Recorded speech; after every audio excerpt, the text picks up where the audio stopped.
నిజమైన దీపావళి మనమే చెయ్యాలి. అంటే మేము కూడా ఇప్పుడు ప్రమిదలు కొనాలా, మేము కూడా వెళ్ళి బాంబులు కాల్చాలా? అది కాదు నేను మాట్లాడుతుంది. మనుషులు మీ సత్క్రియలను చూచి పరలోకమందున్న మీ తండ్రిని మహిమపరచునట్లు వారి ఎదుట మీ వెలుగును ప్రకాశింపనివ్వండి. ఇది కదా నిజమైన దీపావళి. సంగమా, లోకానికి వెలుగై ఉన్నావు నువ్వు. ఆయన గుణాతిశయములను ప్రచారం చేయడం అంటే ఏంటో సార్? మైక్ పట్టుకొని ఊర్లు నమ్మడం తిరిగి యేసుని నమ్ముకోండి అని చెప్పడం కాదు.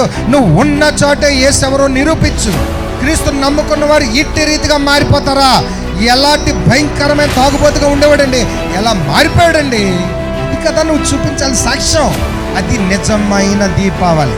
దేవునికి స్తోత్రం చెప్పు. నువ్వు మైక పట్టుకొని ఎన్ని పాటలు పాడు, నువ్వు మైక పట్టుకొని ఎన్ని యేసు నమ్ముకో, యేసు నమ్ముకో, యేసు నమ్ముకో, యేసు నమ్ముకో. యేసయ్య విలువ తగ్గించొద్దు. యేసయ్య విలువ అలాగా ఒక మాటతో తేలిపోయేది కాదు. చూపించే యేసయ్య విలువేంటో. ఒక మాట చెప్పేసి వదిలేయడం కాదు. చూపించు నీ జీవితాన్ని యేసయ్య ఏంటో. చూపించు నీ లక్షణాలు యేసయ్య అంటే ఏంటో. చూపించు నీ మాట తీరు యేసయ్య అంటే ఏంటో. నీ ఇరుగు పరుగుతో ప్రేమగా ఉండు. భక్తి అంటే ఏంటో చూపించు. నీతిగా బ్రతకడం అంటే ఏంటో చూపించు.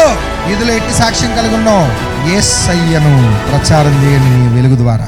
నిజమైన దీపావళి మనమే చెయ్యాలి. దేవునికి స్తోత్రం చెప్పు.